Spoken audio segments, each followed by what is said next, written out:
আনতে পান্তা ফুরোয় বাংলাদেশের, নুন আনতে পান্তা ফুরোয়, ভিখারির দশা, বাংলাদেশের ভিখারির দশা।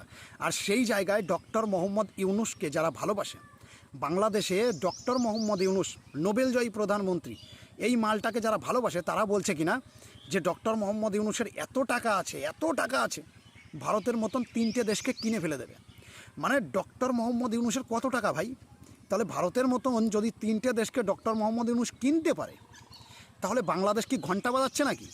বাংলাদেশের মানুষগুলো সব ভিখারি হয়ে আছে কেন? আর বাংলাদেশের সব মানুষগুলো বিদেশে পড়ে আছে কেন?